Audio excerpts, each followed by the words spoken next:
uma mancha na história brasileira. No vídeo de hoje vamos estar falando sobre o regime que perdurou por muito tempo no Brasil, envolvendo vidas que eram retiradas de seu continente e trazidas para dentro do território brasileiro e lhes era imposta um estilo de vida que não queriam seguir. Hoje estaremos falando sobre o sistema que perdurou e muito no território brasileiro, levando homens e mulheres à morte e alguns conseguindo até alcançar a liberdade. Eu estou me referindo à escravidão no Brasil. Não perca nenhum detalhe do que será dito aqui no canal Jornada na História.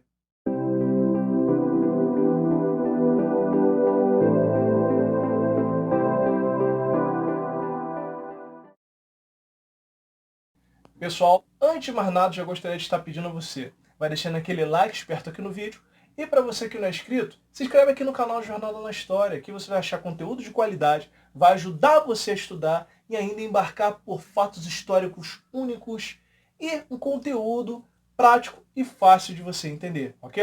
Vídeo toda quarta e sexta. Vai lá, aperta o sininho da notificação para quando sair vídeo novo você receber de imediato. Maravilha?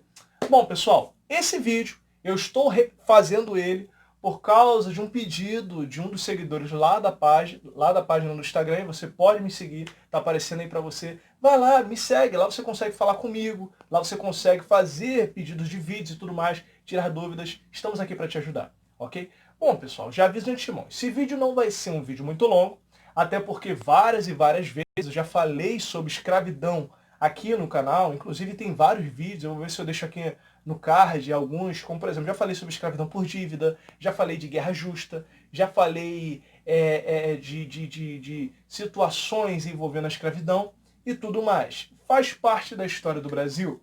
Então vamos lá, pessoal, e nesse vídeo eu vou procurar focar um pouquinho mais na escravidão dos negros no Brasil.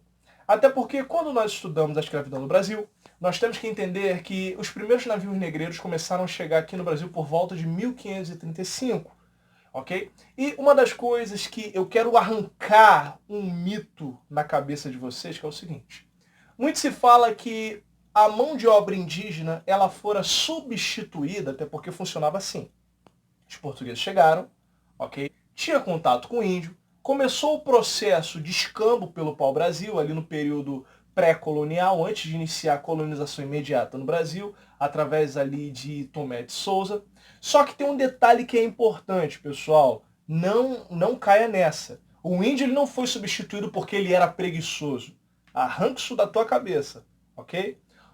O índio ele foi substituído pela mão de obra negra, a mão de obra africana, porque já se utilizava dessa mão de obra em alguns territórios que Portugal já dominava, ok? Já se tinha aquela prática. Então tira isso da tua cabeça, que porque o índio era preguiçoso. Não, pessoal. E ainda nós tínhamos os quesitos de proibição da escravidão do índio, nós tínhamos a interferência dos jesuítas que vão e muito lutar contra a escravidão do indígena, porque muitos indígenas vão estar habitando nas missões que os jesuítas construíram e tudo mais. Eu vou ver se eu faço um vídeo só explicando sobre essa questão jesuíta no Brasil, ok? Então vamos falar sobre a vida do escravo negro no Brasil. Antes de tudo, já quero adiantar você. Quando uma pessoa vira escrava, eu já expliquei isso aqui no canal. Bom, há vários fatores que uma pessoa pode virar escrava na África. Ali nós tínhamos a questão de guerras tribais, muitas tribos lutavam umas com as outras, e as que perdiam normalmente eram escravizados, e eram utilizados como moeda de troca, por outros materiais e tudo mais. E o europeu ia na África, recolhia esses escravos, lá o negro era batizado, ele tinha que abandonar meio que todas as suas tradições, religiões, ele recebia até mesmo um nome no dia do seu batismo, e ele era colocado dentro do navio negreiro. É claro que, devido a essa questão da escravidão, começou uma produção em massa de novas embarcações, roupas, comida e tudo mais. Só que tinha um detalhe. O navio negreiro, não pense que era um cruzeiro de luxo, pelo contrário. As pessoas eram amontoadas uma em cima das outras e acorrentadas. E viviam ali uma situação precária e insalubre.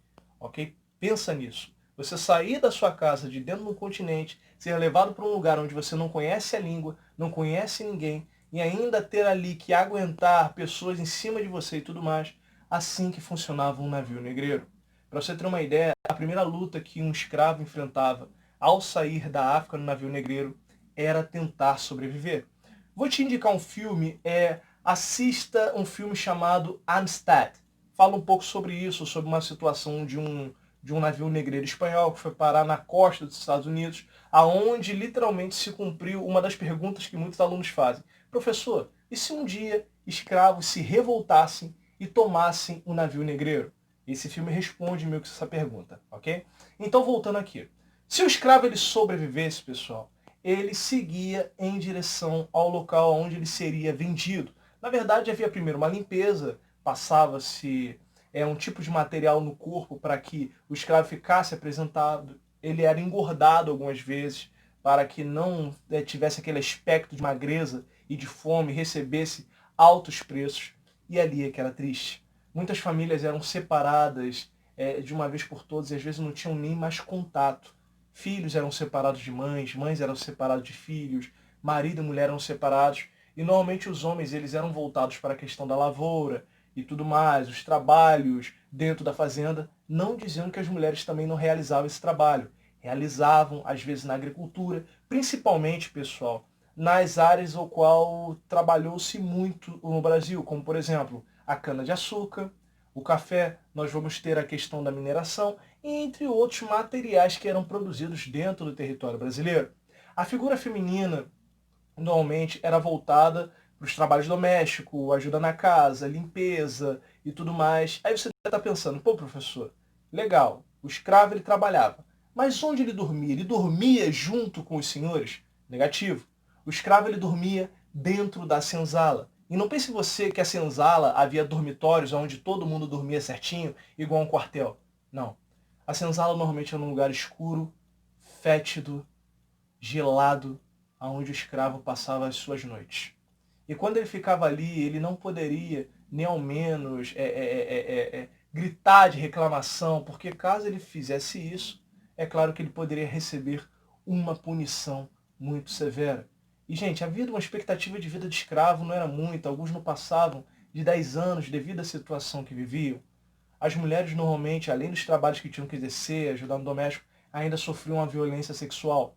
Muitos senhores, às vezes, tinham relações com as escravas, tendo filhos ilegítimos e, às vezes, levavam as crianças para... é que me foge o nome.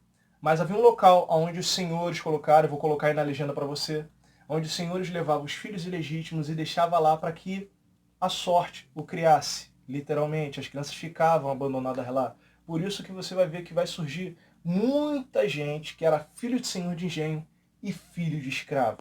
Ok? Tanto que nós temos clássicos da literatura brasileira, como a famosa escrava Isaura. Então, prosseguindo, pessoal, as mulheres trabalhavam nisso, os homens na lavoura ou em outros trabalhos voltados na fazenda. Só que, pessoal, também nós tínhamos a questão do escravo de ganho. O que era o escravo de ganho?